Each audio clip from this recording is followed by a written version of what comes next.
Tonight on Market Call, David Burrows is joining us. He's President and Chief Investment Strategist at Barometer Capital Management, taking your calls, emails, and tweets on North American large caps.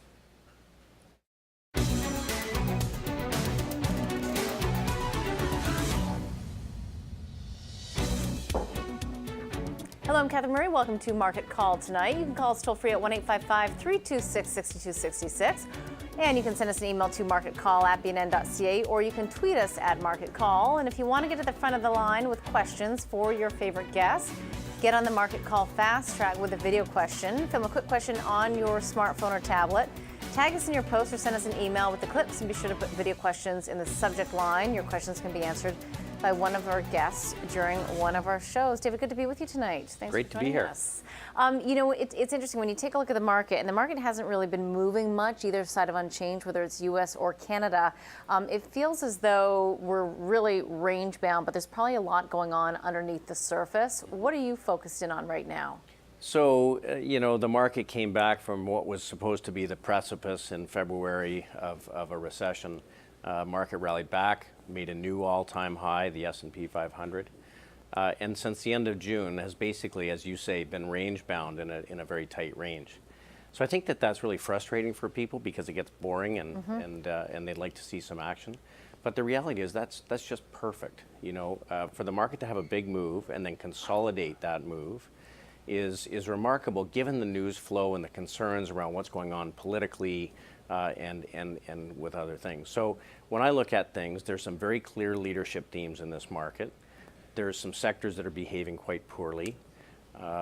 That's a healthy thing. When market correlations are low, meaning some sectors doing well, some sectors doing poorly, that's the market behaving like a market. That's not a market that's obsessed with risk on and risk off. Okay. So as the year's going on, we're getting more information, we're getting more color on what may happen out of the election. People have had lots of opportunity to be sellers, and it hasn't knocked the pins out from under the market. So I think that really, when I look at what's happening under the surface, breadth, or the percentage of stocks performing well really globally, has been remarkably stable. There's been very little deterioration.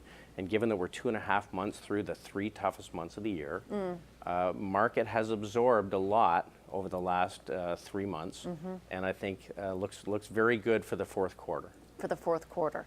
What about beyond? Not that we need to jump past the fourth quarter yet, but there's a lot of question marks in terms of what the true fundamental picture looks like, whether it's looking at the U.S. economy, which of course is about 97% correlated with our economy. That's why we pay a lot of attention to it. But whether it's the U.S. economy, the data, or the corporate profits that are still weak. They're coming in better than expected, but it's still weak growth.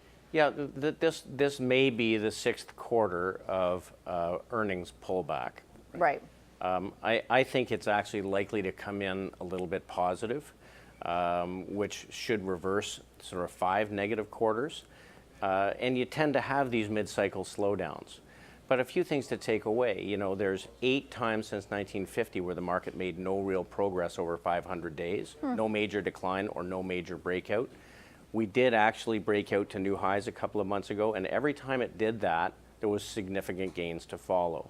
So I think that what we've seen is a deceleration and sort of a mid-cycle slowdown. But when you look at value, you know, the earnings yield, or the cash flow being generated by the average company, is about 6%, coming up on 7 versus the 10-year bond at like 1.75%. You're getting paid very well for the risk to own equities. What about the potential capital depreciation? I mean, David, as you know, and we all see, some of the biggest money managers in the world are out there saying that they have a lot of fear.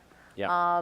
That, you know, as the governments, the central bankers try to unwind these years of low interest rates, we don't know what that's going to look like. We don't know if it's going to be stable. You've got valuations in the United States anyway that are at about tech levels, close. Well, 16 times next year in the S&P, 30 times earnings in 2000, double the multiple. But that's what's interesting as well, because some would say the U.S. market's at 23 times or 24 times, at least here in Canada, approaching those U.S. levels. So I think you have to say what is happening as opposed to what you think should happen, right? There is no bear market in history that happened while breadth was expanding. It just doesn't exist. When you look at the earnings picture, revisions for August and early September were up, not down. When you look at credit spreads or the excess return a bond investor demands to buy a corporate bond versus government bonds, spreads are very narrow and benign. They aren't showing any concern around credit risk. So when you look at the average portfolio manager's portfolio, they have more cash in their portfolio than any time since 2001. They're not out over their skis. They're not optimistic. There's a lot of pessimism and uncertainty. These things are bullish. In fact, when Wall Street strategist sentiment is as negative as it has been, it's been this way about 9 times in the last 30 years, the market was up 100% of the cases over the next 12 months, an average of 36%. Do you think the strategists are negative, though? I haven't looked at that polling. They are tremendously. Feels like it, but I don't know that they are. Bearish. And large portfolio managers, because they've become used to a very bumpy market over the last number of years. And we believe we've made an exit from that, and we're facing a very slow, steady recovery in front of us. 2-3% growth is just fine with low interest rates and low inflation. And corporations, you can build a basket of 30 or 40 securities with like a 3%, 3.5% dividend yield that grows at 12 or 14% a year. That's pretty attractive compared to a 1 3/4% 10-year bond. Okay, we're going to leave it there. We're going to be back with David Burrows. He's President and Chief Investment Strategist of Barometer Capital Management, answering your questions about North American large cap companies. You can call us toll free at 1-855-326-6266.